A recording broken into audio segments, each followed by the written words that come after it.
Welcome back, America. I'm Hugh Hewitt. Glenn Youngkin is the governor of Virginia, the Commonwealth. He's my governor. I was proud to vote for him. I had a chance to talk to him in front of a young audience a few weeks ago. And I took what I learned there down to the Kevin McCarthy gathering of new Republican would-be congressmen, told them to focus on education like a laser. Governor Youngkin, welcome back. I hope you're ready to talk about education. But again, it's always great when you get up early to talk to me on the Hugh Hewitt Show. Well, good morning, Hugh. Thank you for having me. We've had a very strong first 7 months in Virginia. I'm really pleased with the momentum. There's tons more to do. But boy, we've accomplished a bunch. Lower taxes, record budgets for schools. We're redoing curriculum. We've got funding for law enforcement to make sure we're rebuilding the depleted resources to keep our communities safe. We've got great momentum with businesses like Boeing and Raytheon moving to Virginia and Lego putting their first U.S. manufacturing facility here. So I'm really excited, having a ball, and looking forward to the rest of the year. Well, I'm hoping you've got a contingency plan for a Lego spill on one of the major interstates. I don't know what you do when you have a Lego spill, Governor, but I'm sure you figured it out. You get the elementary schools to come build things. There you go. You just build your way out of it. All right, Governor, when I was with these young Republican candidates, and they were mostly young, I said to them, I watched Glenn Youngkin win, and there were two secrets. Susie Youngkin, who was out there at the early voting thing. The whole family was involved. And then he talked incessantly about education. What do you think Republicans at every level ought to be telling voters of every sort, demographic, age, and income about education? The first thing they should say is parents matter. And there's no clearer message that over the last few years, left liberal Democrats have been trying to systematically intervene with bureaucrats and politicians and replace parents' role in their kids' lives. And that has been clear. My opponent, Terry McAuliffe, stated it clearly as an objective. And let me tell you, this isn't Republicans versus Democrats. This is Virginians and Americans who are saying, no way, it's my kid. And so systematically, we have to make sure that every candidate understands parents matter.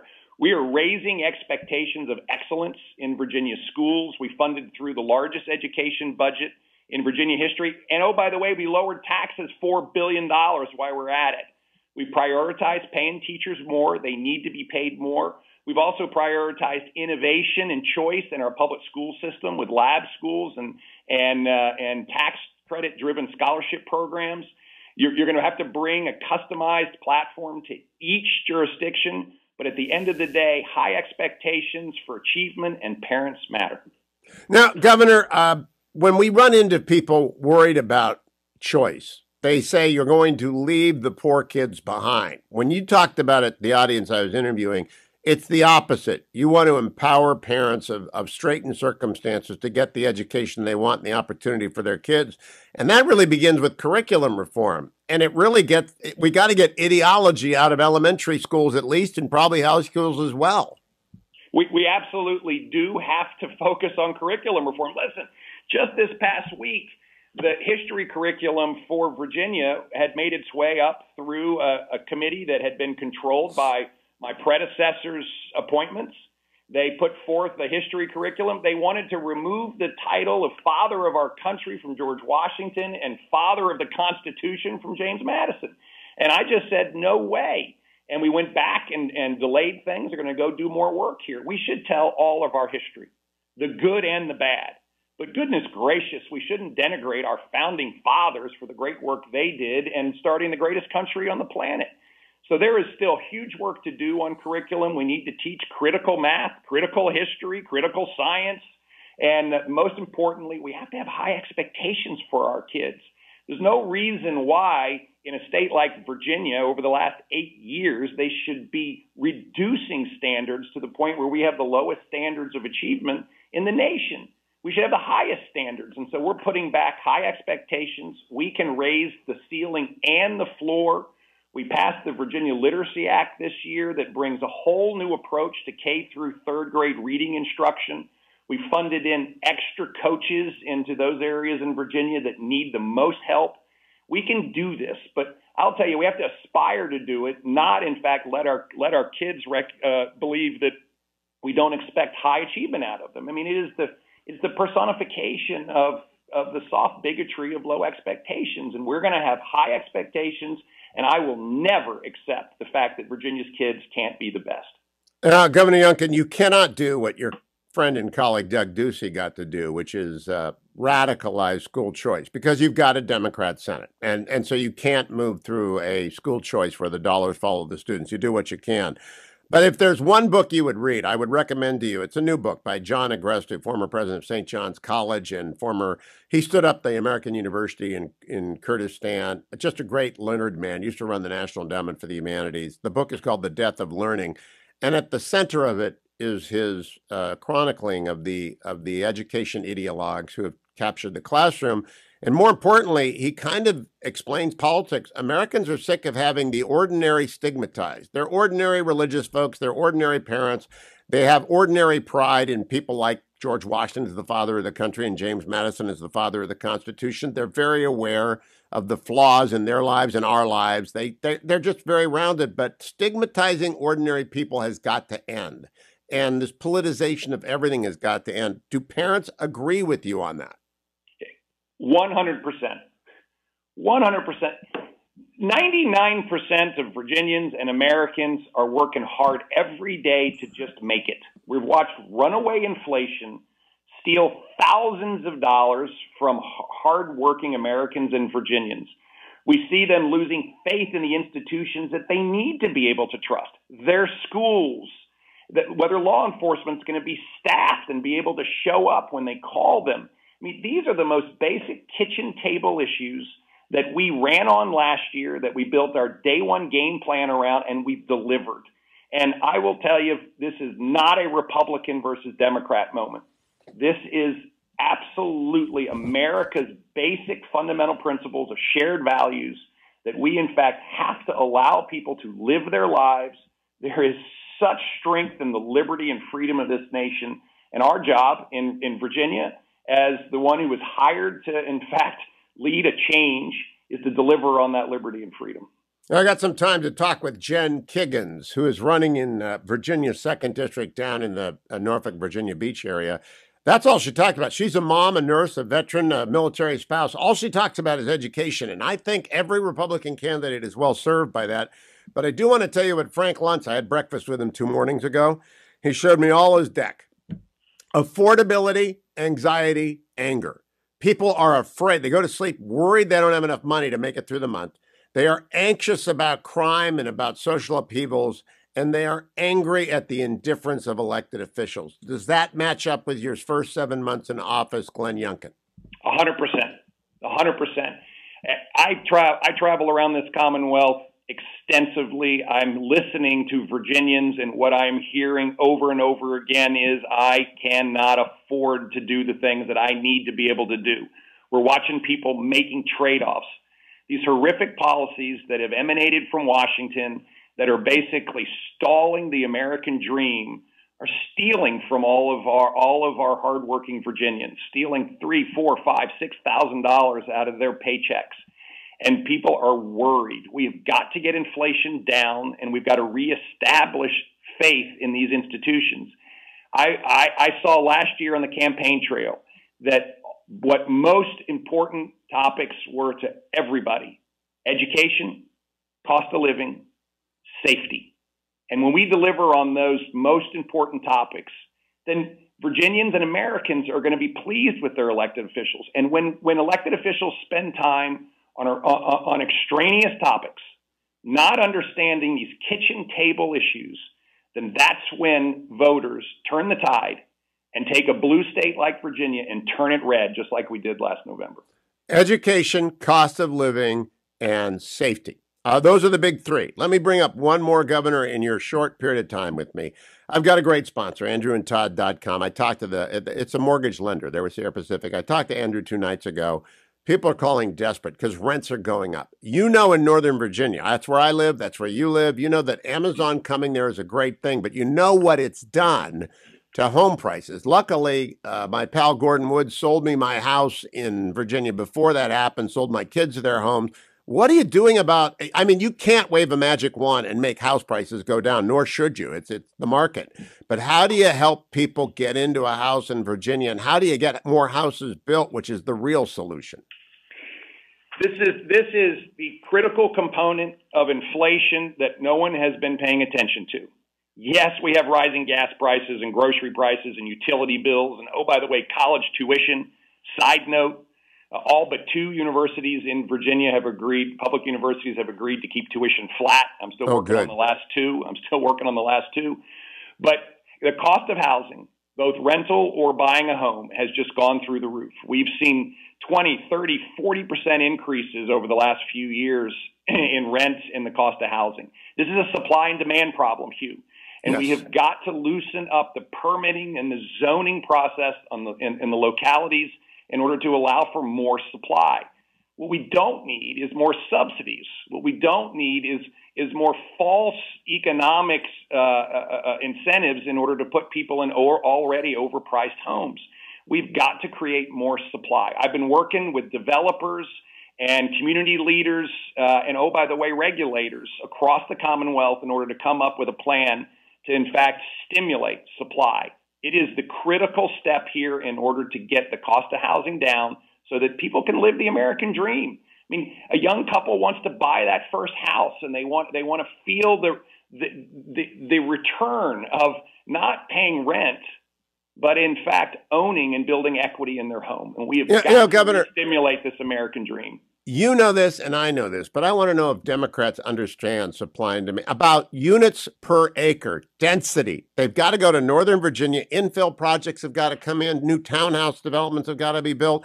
And local Democrats can't go NIMBY on us. And the state legislature's got to clear the way for people to get more density. That's the answer. That's the answer. And on top of that, we need cooperation from local government. Yes. You know, folks fight tooth and nail to stop almost any development. And we've just got to recognize that you can't complain on one side about not having enough supply and then go lay in the road in order to stop all development. So there is a local and state cooperative process here in order to unlock this supply. It is density. It's recognizing that land use permits need to be extended, and we're going to have to extend the way we think about building housing. Last 30 seconds, and it's not rent control. Rent control is the enemy of supply. It just can't be because no one will build anything.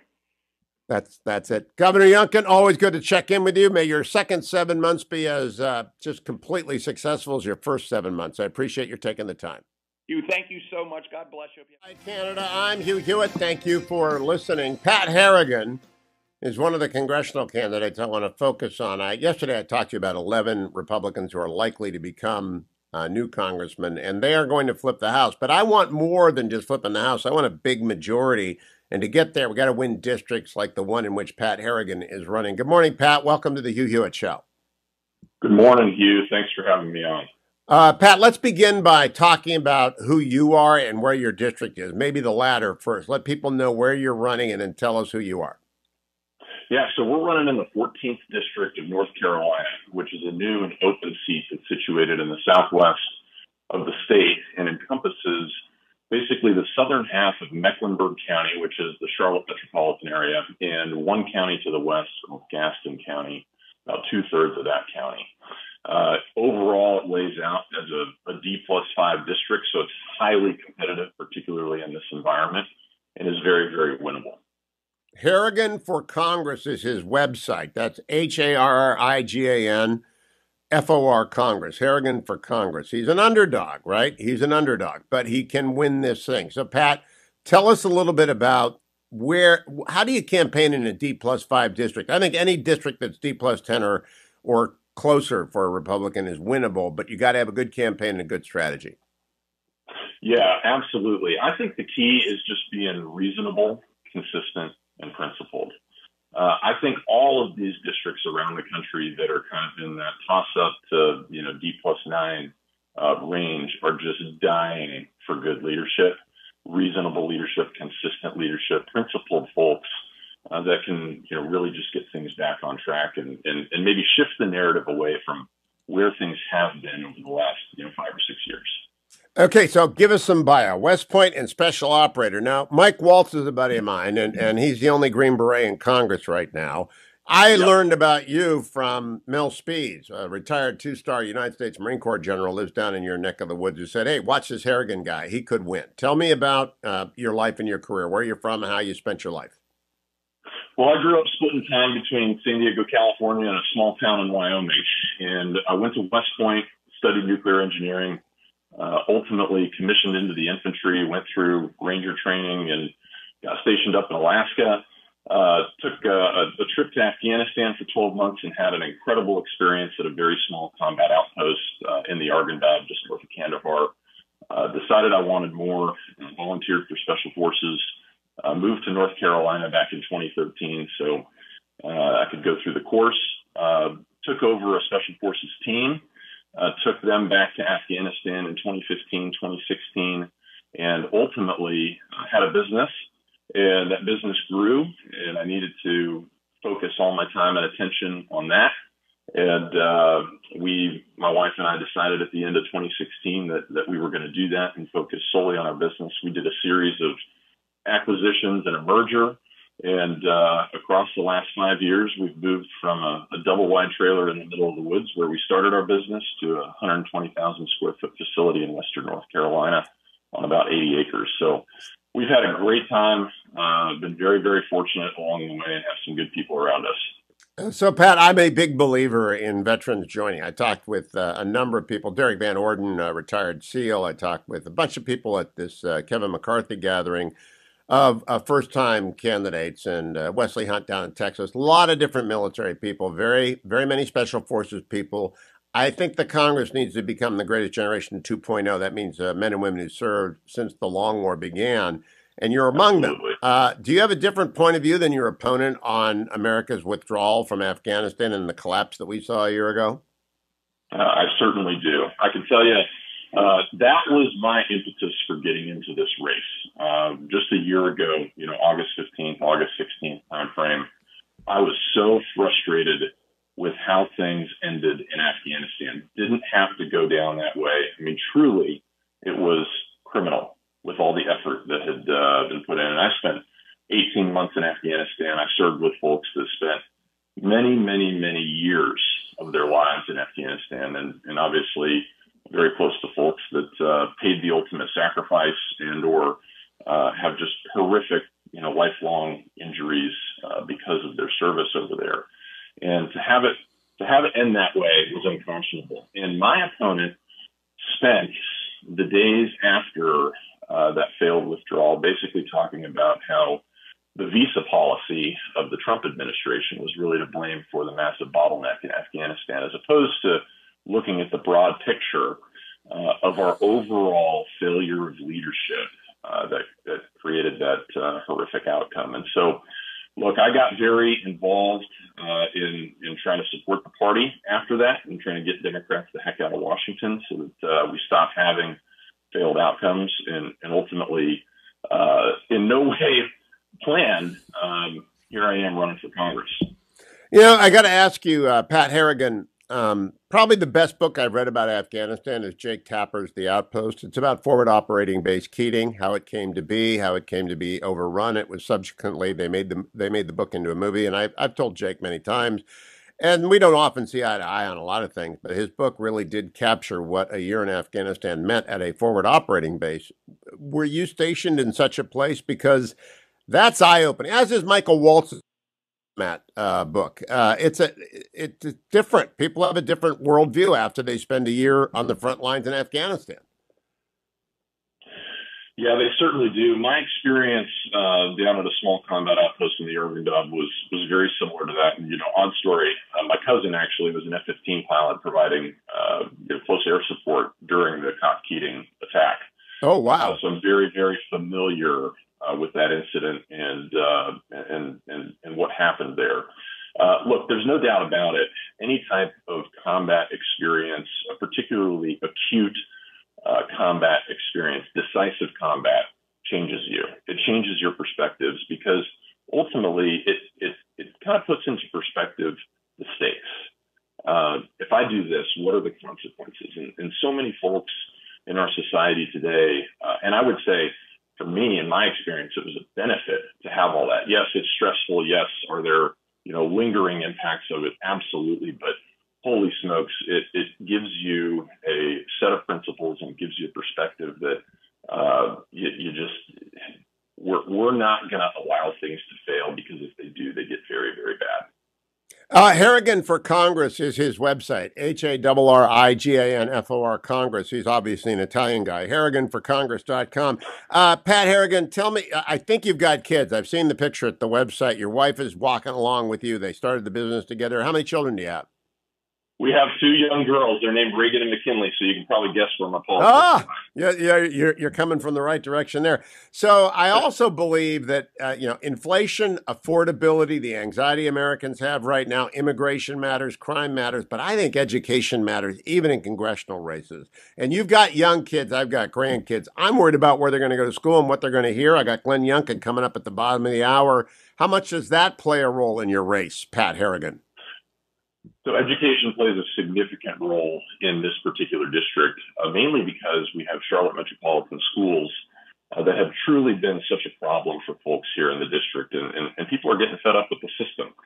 It's been heavily funded over the last several years. It's a multi-billion-dollar organization, significant funding increases over the last couple of years that have led to decreasing outcomes for our kids.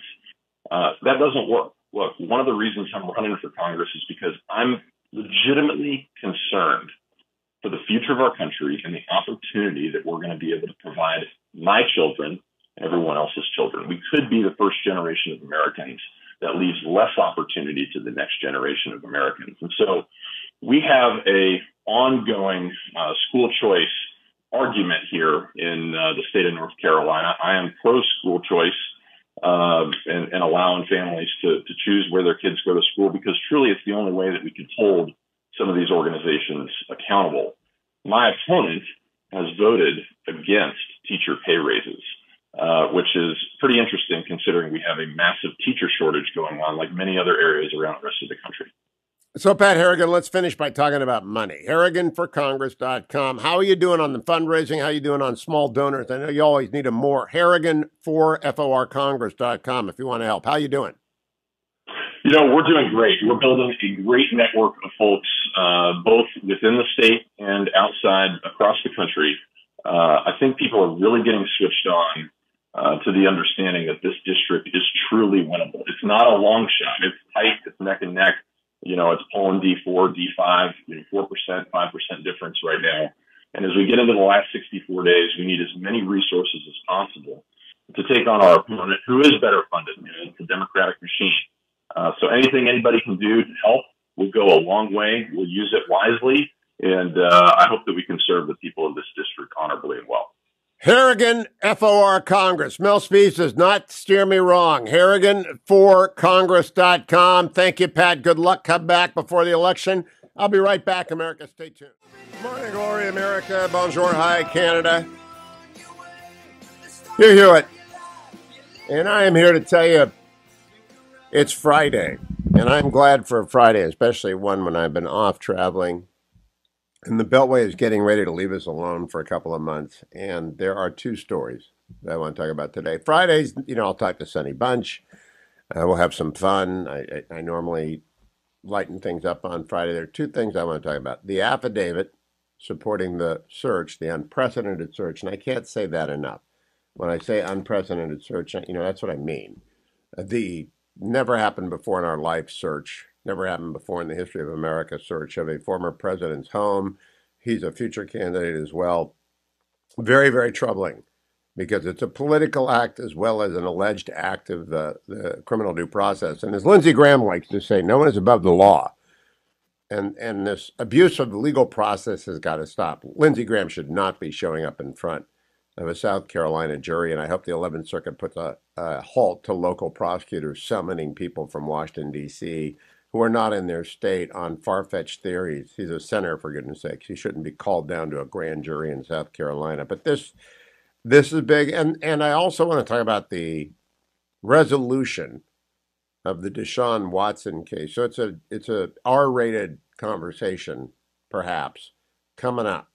So, get the children out of the car and clear them from the room, because there was a decision yesterday, a, quote, settlement between the league, the union, and Deshaun Watson. And the Browns owner and their general manager, Andrew Berry, gave a talk about it afterwards. And you've heard me allude to this. I've said very little about this. And for anyone who's a serious fan of anything, you know that the Browns are first in my heart. They're part of your life. Being a Browns fan is like being a member of another church. It's not competing with my Catholicism, but it's pretty close to part of the family. It's not, but not first cousin distance. It's not son or daughter distance, but the Browns are right there. So I've been following this and saying very little, waiting for its resolution. It's resolved, and they held a press conference, and I'll tell you about the key line in a second. But I want to begin with last night. I was on Special Report with Brett Barron. You know, I always tell you, it is the one show I watch on television. I don't stay up late enough to watch opinion shows. I don't watch Gutfeld, who would otherwise be maybe my second show, because there's one smart guy. But I got to be up at 4 o'clock in the morning, and so I'm not able to watch Greg. But I only do watch Brett when I'm near a TV, because it's the last news show in America. And no matter where you are, liberal, conservative, center, non-ideological, ideological, Republican, Democrat, independent, it's the news. And so when the panel comes on to chew over something, I like to be a part of that. That's the one thing I like to do anymore. And it's the only place you'll see me on TV anymore other than the Salem News Channel. So I was on last night, and I was glad to be on because the affidavit, the judge had reviewed it. He signaled he's willing to unseal some of it. That's the Washington Post headline. Judge may release affidavit is the New York Times headline. Judge says he will unseal parts of affidavit is the Wall Street Journal headline. So the judge, Bruce Reinhardt, is very much in favor of releasing that. Brett Baer sets it up and throws it to a panel which consists of me and Mark Thiessen. Mark and I are both Washington Post columnists.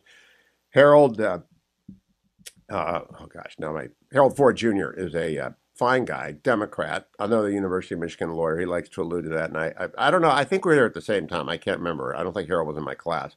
But we were, because he served one in my section of 90 people. So it's a good panel, couple of lawyers. Mark Thiessen, smart. Brett's the best. Here's what we talk about the affidavit. Let's play cut number 21, please. 4 minutes long. All right, Hugh, your thoughts on this, where we're going, and kind of where we are in this whole case. Judge can't move fast enough, Brett, to unseal this, in my view. He may have to redact a name if they've got a confidential informant inside of Mar-a-Lago. But there is a 7-year pattern of practice of abuse of Trump and his team by the FBI senior careerists and DOJ people, from the Steele dossier through the Carter Page FISA warrant, through Bruce Orr and Peter Strzok and Lisa Page and Andrew McCabe and you name it, James Comey. The burden is on the government to prove that this is not just a continuation of what has been a 7-year-long crusade to get Trump. Now that, I'm with the former Vice President Pence saying that's not 99% of the Bureau. They're doing good work. They're on the front lines. People should be proud that they are at that and appreciative of them. But this senior membership of this agency has been targeting Trump for years. They've got the documents they went in for. I see no reason not to release this affidavit, except for if they have confidential informants in it. Yeah, Harold? So first, thanks for having me. I think a couple things. One of the things that I continue to reflect on is that President Trump and his team never filed a motion to say that the search or the raid, as the president calls it, was illegal. Two, they've not filed a motion to have any of the retrieved materials or the seized materials returned to the president. As he has often said, these were not things that they should have seized. Hugh and I went to the same law school, pretty good law school in the Midwest. I probably would have done it if I were advising him. Two things I learned today, Brett. One was that we got confirmation that there was a confidential informant, maybe even more based on what the lawyer for the media organization suggested. And I kind of read into what she was saying, and I could be wrong. And if I'm wrong, I'll look to be corrected. And finally, the judge. This judge knows as much as any American, but for the prosecutors at the Justice Department, because he knows what's in that affidavit. He's had the argument before him.